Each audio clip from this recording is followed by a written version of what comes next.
السلام علیکم۔ ایک سوال جو آج کل ہر جگہ پوچھا جا رہا ہے، کیا دنیا پر کسی ایک ملک کی حکمرانی کا دور واقعی ختم ہو گیا ہے؟ آج ہم اسی پر بات کریں گے۔ عالمی طاقت کے توازن میں ایک بہت بڑی ایک بنیادی تبدیلی آ رہی ہے۔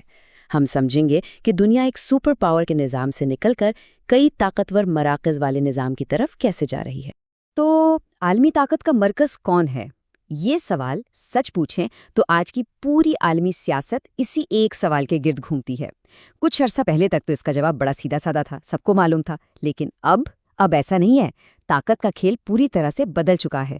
چلے دیکھتے ہیں کہ یہ سب کیسے ہوا اور ہو رہا ہے۔ اچھا، تو اس پوری تبدیلی کو سمجھنے کے لیے ہم آج 5 اہم نکات پر بات کرنے والے ہیں۔ سب سے پہلے دیکھیں گے کہ یہ یک قطبی دنیا یعنی یونی پولر ورلڈ آخر تھی کیسی؟ پھر طاقت کا یہ جو نیا توازن بن رہا ہے یہ کیا ہے؟ اس کے بعد مستقبل کی عالمی طاقتیں کون کون سی ہو سکتی ہیں؟ ظاہر ہے اس نئے نظام کے کچھ فائدے بھی ہوں گے اور کچھ چیلنجز بھی، ان پر بھی نظر ڈالیں گے۔ اور آخر میں ہم دیکھیں گے کہ اس ساری صورتحال میں پاکستان کا کردار کتنا اہم ہے۔ تو چلیں شروع کرتے ہیں پہلے حصے سے، یک قطبی دنیا کیسی تھی؟ دیکھیں، آج کی صورتحال کو اگر سمجھنا ہے نا تو ہمیں تھوڑا سا پیچھے جانا پڑے گا، اس دور میں جب دنیا پر صرف اور صرف ایک طاقت کا راج تھا۔ تو یہ یک قطبی یا یونیپولر ورلڈ ہے کیا چیز؟ اس کا مطلب بہت سادہ ہے۔ ایک ایسا عالمی نظام جس میں صرف ایک سپر پاور سیاست، معیشت اور دفاع ہر چیز میں چھائی ہوئی ہو۔ یعنی طاقت کا مرکز بس ایک ملک تھا اور اسی ایک سپر پاور کے فیصلے پوری دنیا پر اثر انداز ہوتے تھے۔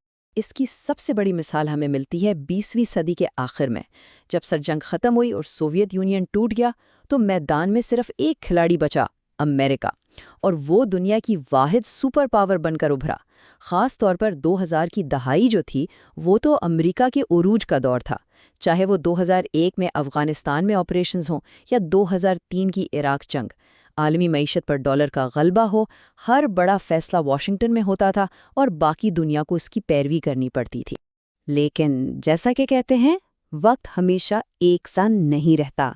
طاقت کا یہ توازن بھی ہمیشہ قائم نہیں رہنا تھا، اور اب ہم دیکھ رہے ہیں کہ عالمی بساط پر نئے کھلاڑی آ رہے ہیں اور کھیل کے اصول بھی بدل رہے ہیں۔ تو اب ہم آتے ہیں اپنے دوسرے حصے پر، طاقت کا نیا توازن۔ تو یہ نیا توازن ہے کیا؟ اسے کہتے ہیں کثیر قطبی دنیا یا ملٹی پولر ورلڈ۔ یہ ایک ایسا نظام ہے جہاں طاقت کسی ایک ملک کے پاس نہیں بلکہ کئی بڑے ممالک یا بلاکس کے درمیان بٹی ہوئی ہے، اور یہ سب عالمی اثر و رسوخ کے لیے ایک دوسرے سے مقابلہ کر رہے ہیں۔ مطلب اب طاقت کسی ایک مرکز کے گرد نہیں گھوم رہی بلکہ پوری دنیا میں کئی نئے طاقتور مراکز بن چکے ہیں۔ اب ان دونوں میں فرق کیا ہے؟ یہ فرق بہت بڑا اور بہت بنیادی ہے۔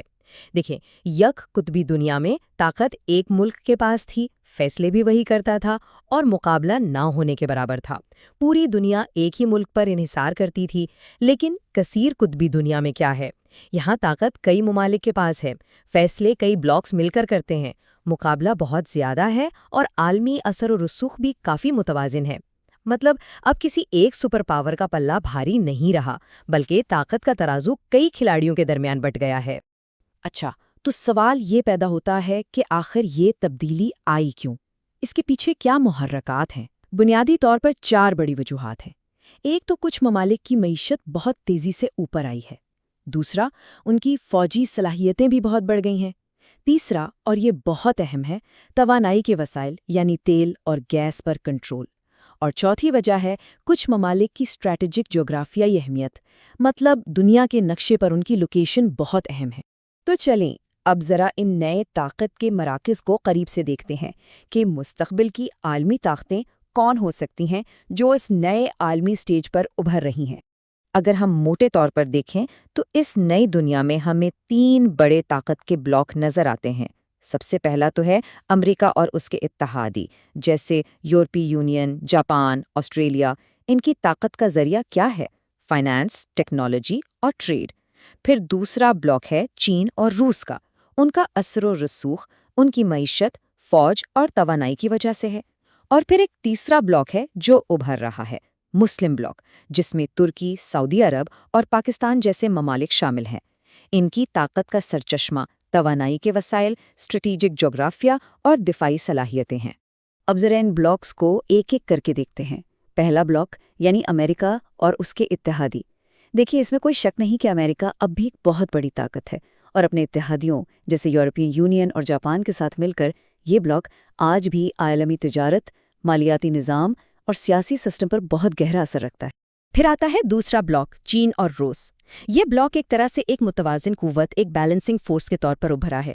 ایک طرف چین کے ناقابل یقین اقتصادی ترقی ہے اور دوسری طرف روس کے توانائی کے وسیع وسائل اور اس کی دفاعی طاقت۔ یہ دونوں چیزیں مل کر انہیں عالمی سطح پر بہت ہی اہم کھلاڑی بناتی ہیں۔ اور پھر بات کرتے ہیں تیسرے ابھرتے ہوئے مسلم بلاک کی۔ اس بلاک کے اہمیت کے بارے میں کہا جا رہا ہے کہ یہ مستقبل میں بہت زیادہ بڑھنے والی ہے۔